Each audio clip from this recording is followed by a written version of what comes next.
ಪ್ರಿಯ ನಿರೀಕ್ಷಕರೇ ನಮಸ್ಕಾರ. ಬೀರ್ಬಲ್ನ ವಿಶೇಷ ಕಾರ್ಯಕ್ರಮಕ್ಕೆ ಆತ್ಮೀಯವಾದ ಸ್ವಾಗತ. ವೀಕ್ಷಕರೇ, ಯಾರೇ ಆಗಲಿ ಗಾಜಿನ ಮನೆಯಲ್ಲಿ ನಿಂತ್ಕೊಂಡು ಕಂಡವರ ಮನೆಗೆ ಕಲ್ಲು ಹೊಡೆಯೋದಕ್ಕೆ ಹೋಗಬಾರ್ದು. ಅವರೇನಾದರೂ ವಾಪಸ್ ತಿರುಗಿಸಿ ಅದೇ ಕಲ್ಲನ್ನು ಎಸೆದ್ರೆ ಇಡೀ ಮನೆ ಪುಡಿ ಪುಡಿ ಆಗಿಬಿಡುತ್ತೆ. ರಾಹುಲ್ ಗಾಂಧಿ ಈಗ ಅದೇ ತಪ್ಪನ್ನು ಮಾಡ್ಕೊಂಡು ಬಿಟ್ಟಿದ್ದಾರೆ. ರಾಹುಲ್ ಗಾಂಧಿ ಮಾಡಿರೋ ತಪ್ಪಿಗೆ ಈಗ ಅವರ ಇಡೀ ಕುಟುಂಬ ಸಂಕಷ್ಟದಲ್ಲಿ ಸಿಲುಕೊಂಡಿದೆ. ಸೋನಿಯಾ ಗಾಂಧಿ ಅವರ ಅಶ್ಲೀಲ ಫೈಲ್ಗಳು ಲೀಕ್ ಆಗ್ತಾ ಇದೆ. ಇಂದಿರಾ ಗಾಂಧಿ ಅವರ ರಹಸ್ಯ ಸಂಬಂಧಗಳು ತೆರೆದುಕೊಳ್ತಾ ಇದೆ. ಏನದು ರಹಸ್ಯಗಳು, ಏನದು ಅಶ್ಲೀಲ ಫೈಲು, ಲೀಕ್ ಆಗಿದ್ದು ಹೇಗೆ, ಇದೆಲ್ಲದ್ರ ಬಗ್ಗೆ ಡಿಟೇಲ್ ಆಗಿ ಮಾತಾಡ್ತಾ ಹೋಗ್ತೀನಿ. ವಿಡಿಯೋವನ್ನು ಕೊನೆಯವರೆಗೂ ಮಿಸ್ ಮಾಡದೆ ನೋಡಿ. ಇನ್ನೂ ಕೂಡ ನಮ್ಮ ಬೀರ್ಬಲ್ ಚಾನಲನ್ನು ಸಬ್ಸ್ಕ್ರೈಬ್ ಮಾಡಿಲ್ಲ ಅಂದರೆ ಈ ಕೂಡಲೇ ಸಬ್ಸ್ಕ್ರೈಬ್ ಮಾಡಿ ಹಾಗೂ ಬೆಲ್ ಐಕಾನನ್ನು ಕ್ಲಿಕ್ ಮಾಡಿ. ವೀಕ್ಷಕರೇ, ಕಾಂಗ್ರೆಸ್ ನಾಯಕ ರಾಹುಲ್ ಗಾಂಧಿ ಲೋಕಸಭೆಯಲ್ಲಿ ನರವಾಡೆ ಅವರು ಬರೆದ ಅನ್ಪಬ್ಲಿಷ್ಡ್ ಬುಕ್ಕನ್ನು ಇಟ್ಕೊಂಡು ಸಂಸತ್ನಲ್ಲಿ ದೊಡ್ಡ ಮಟ್ಟದಲ್ಲಿ ಹೈಡ್ರಾಮಾ ಮಾಡ್ತಾರೆ. इसमें नारावाने जी ने कहा है कि उनका मेमोआर है, उसे सरकार पब्लिश नहीं होने दे रही है. इसमें सब लिखा है और मैं सिर्फ इसमें से 5 लाइन पढ़ना चाहता हूं जिसमें नारावाने जी ने राजनाथ सिंह के बारे में और मोदी जी के बारे में बोला है.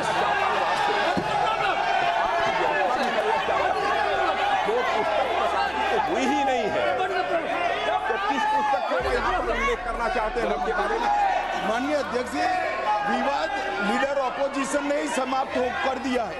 वो स्वयं कह रहे हैं कि पुस्तक प्रकाशित नहीं हुई.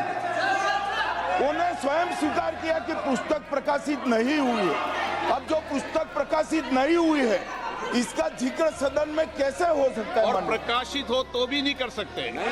ಕೇಂದ್ರ ಗೃಹ ಸಚಿವ ಅಮಿತ್ ಶಾ, ರಕ್ಷಣಾ ಸಚಿವ ರಾಜನಾಥ್ ಸಿಂಗ್ ಮತ್ತು ಸ್ಪೀಕರ್ ಓಂ ಬಿರ್ಲಾ ಅವರು ರಾಹುಲ್ ಗಾಂಧಿ ಅವರಿಗೆ ಸಂಸತ್ತಿನ ನಿಯಮಗಳನ್ನು ಪಾಠ ಮಾಡಬೇಕಾದ ಪರಿಸ್ಥಿತಿ ಬಂತು. ಯಾವುದೋ ಮೂರನೇ ವ್ಯಕ್ತಿ ಬರೆದ ಪುಸ್ತಕ ಅಥವಾ ಇನ್ನೂ ಪ್ರಕಟ ಆಗದೇ ಇರುವಂತಹ ಪುಸ್ತಕವನ್ನು ಅಧಿಕೃತವಾಗಿ ಉಲ್ಲೇಖಿಸೋದಕ್ಕೆ ಸಾಧ್ಯವೇ ಇಲ್ಲ. ಅದಕ್ಕೆ ಯಾವುದೇ ಮೌಲ್ಯ ಕೂಡ ಇರೋದಿಲ್ಲ. ಇದನ್ನು ಸ್ಪಷ್ಟವಾಗಿ ರಾಹುಲ್ ಗಾಂಧಿ ಅವರಿಗೆ ಅರ್ಥ ಮಾಡಿಸ್ಬೇಕಾಯ್ತು.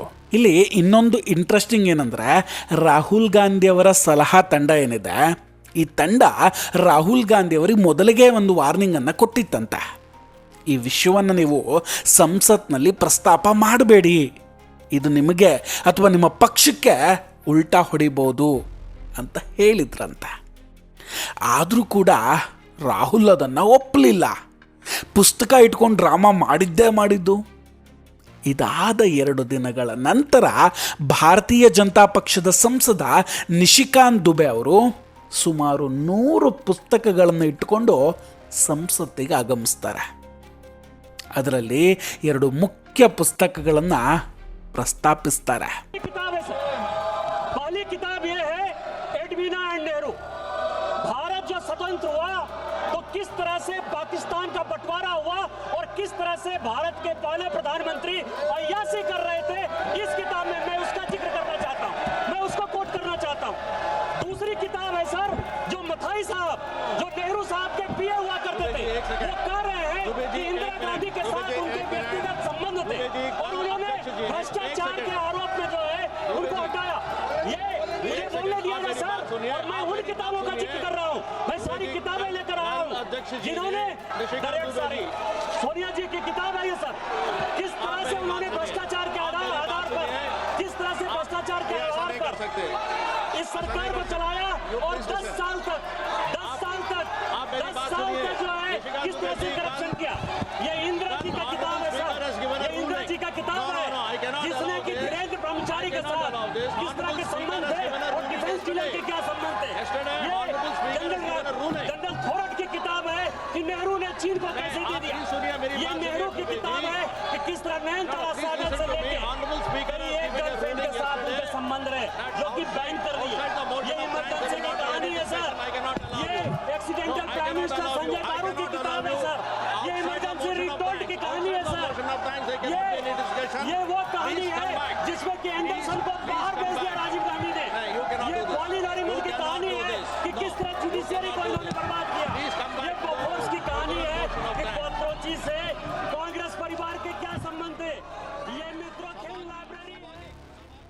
ಈ ಮೂಲಕ ಅಡಗಿಕೊಂಡಿದ್ದ ಗಾಂಧಿ ಕುಟುಂಬದ ರಹಸ್ಯಗಳು, ಮುಜುಗರದ ವಿಷಯಗಳನ್ನು ದೇಶದ ಮುಂದೆ ತೆರೆದಿಟ್ಬಿಟ್ರು.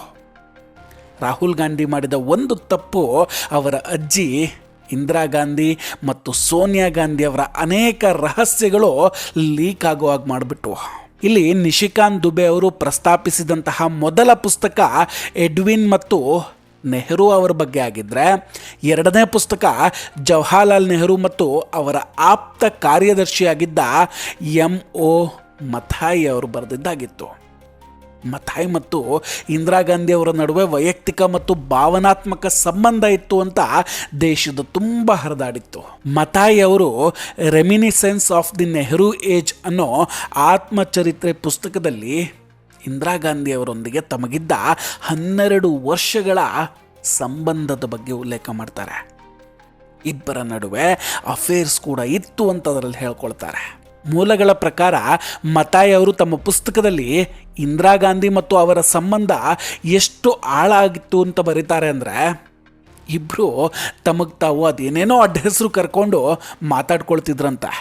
ಅಷ್ಟೇ ಅಲ್ಲ ವೀಕ್ಷಕರೇ, ಇಂದಿರಾ ಗಾಂಧಿ ಅವರು ತಮ್ಮ 50ನೇ ವಯಸ್ಸಿನಲ್ಲಿ ಮಥಾಯಿ ಅವರಿಂದ ಗರ್ಭಿಣಿಯಾಗಿದ್ದರು ಅನ್ನೋ ಆಘಾತಕಾರಿ ವಿಷಯವನ್ನು ಕೂಡ ಆ ಪುಸ್ತಕದ ಒಂದು ಭಾಗದಲ್ಲಿ ಬರೆಯಲಾಗಿತ್ತು.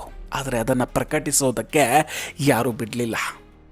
ಈ 12 ವರ್ಷಗಳ ಸಂಬಂಧದ ನಂತರ ಇದು ಅಂತ್ಯ ಆಗಿದ್ದು ಹೇಗೆ ಅಂತಲೂ ಅವ್ರು ಹೇಳ್ಕೊಳ್ತಾರೆ.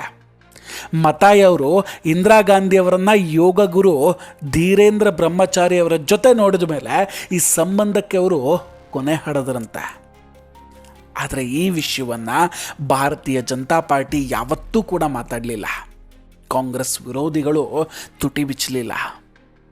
ಯಾಕಂದರೆ ಅವರ ವೈಯಕ್ತಿಕ ವಿಷಯದಲ್ಲಿ ಏನು ಮಾಡಿದ್ರು ಅನ್ನೋದಕ್ಕಿಂತ ಸಾರ್ವಜನಿಕ ಜೀವನದಲ್ಲಿ ದೇಶಕ್ಕಾಗಿ ಏನು ಮಾಡಿದ್ರು ಅನ್ನೋದು ತುಂಬ ಮುಖ್ಯ ಆಗುತ್ತೆ.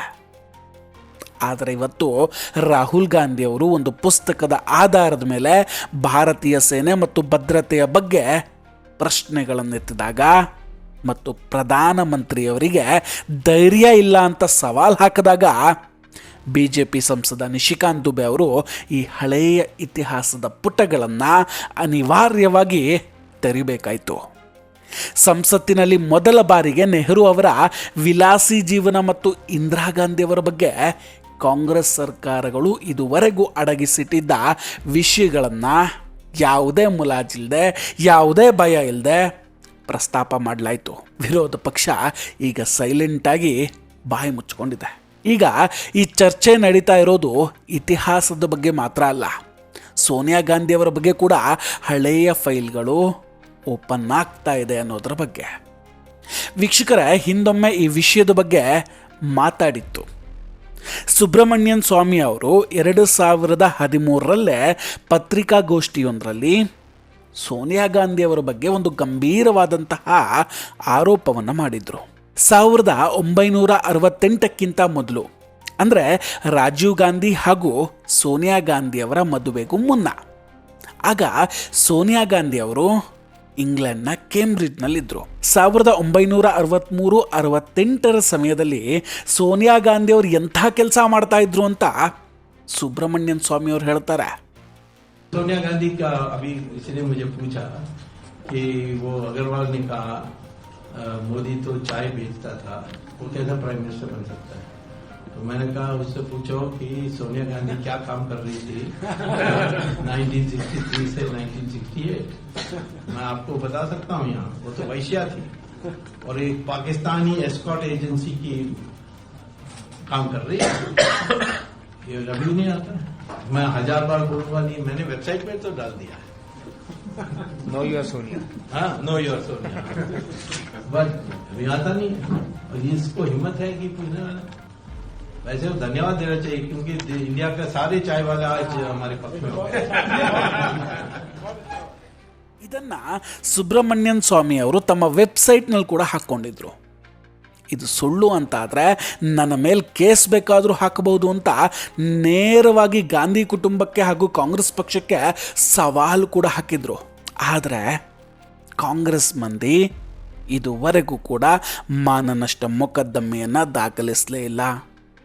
ಅದು ಸುಳ್ಳು ಅಂತ ಕೂಡ ವಾದ ಮಾಡಲಿಲ್ಲ. ಈಗ ರಾಹುಲ್ ಗಾಂಧಿ ಮಾಡಿದ ಒಂದು ತಪ್ಪಿನಿಂದ ಅವರ ಕುಟುಂಬದ ಹಳೆಯ ರಹಸ್ಯಗಳೆಲ್ಲ ಹೊರಗೆ ಬರ್ತಾ ಇದೆ, ಚರ್ಚೆಗಳಾಗ್ತಾ ಇದೆ.